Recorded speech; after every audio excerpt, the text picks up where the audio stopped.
Hello, today I want to talk about PRQL, a sequel to SQL.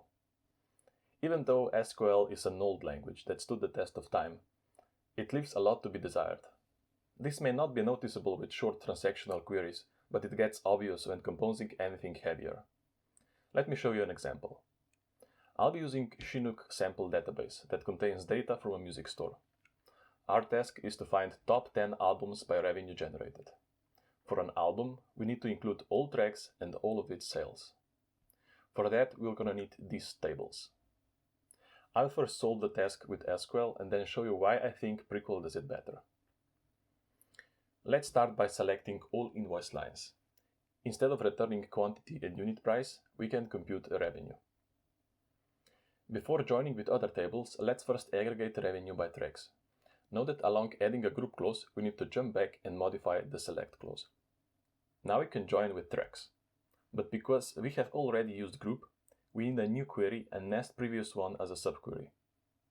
Similarly as we did before, we can group and aggregate, but we'll have to make sure to remove track title, otherwise group clause will complain. To also get album titles, we need to nest and join again. Now it's only the matter of order and limit, and we should have our result. To make the query more readable, we can convert nested queries into a common table expressions, but only if you're sure that our database engine can optimize it well. Now let's do it again, this time using pipelined relational query language. Syntax looks similar to SQL, but there is an important difference. From and select are independent functions that take their arguments and compose into a pipeline. From, for example, takes a table to pull the initial relation from, and select takes a list of columns to select. Derive is similar to select, but instead of replacing, it appends new columns to the back of the table. We also assigned a new name to the computed column, which we could also have done in select. Because derive declares only one column, we can drop the list brackets to be a little bit more concise. Now let's use aggregate to compute total revenue. Again, we used a name, and again, we could drop the brackets. But this result is not what we want. Instead of total revenue, we want revenue for each track. For that, we need group function.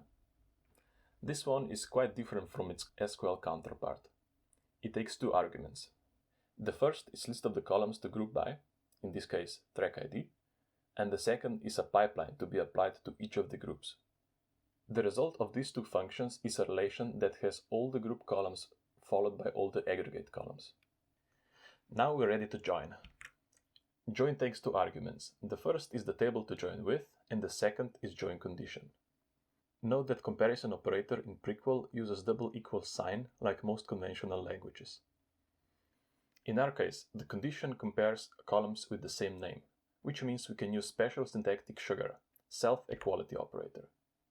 Join does an inner join by default, which is what we want, but just to be explicit, we can specify side.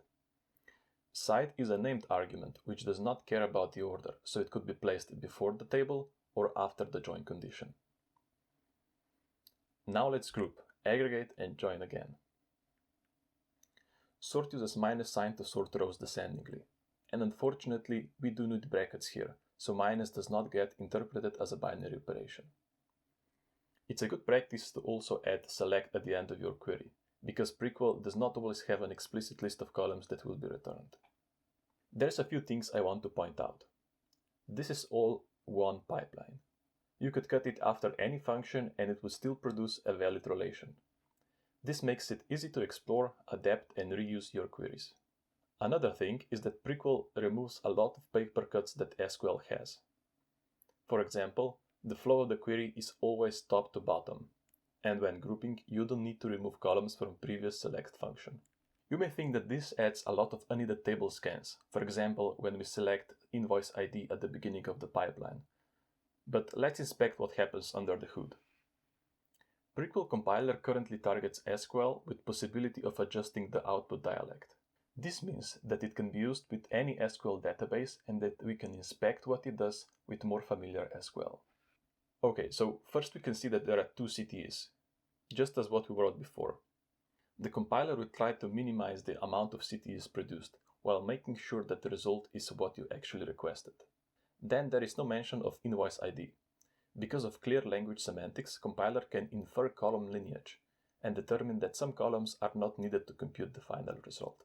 Also, take a look at joins that used double equals in PRQL and at the order by clause that use minus instead of the sending keyword.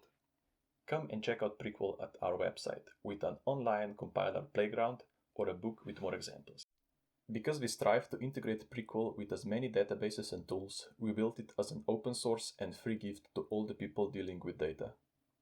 If you have ideas, questions, or a will to help, join the discussion at our GitHub repo.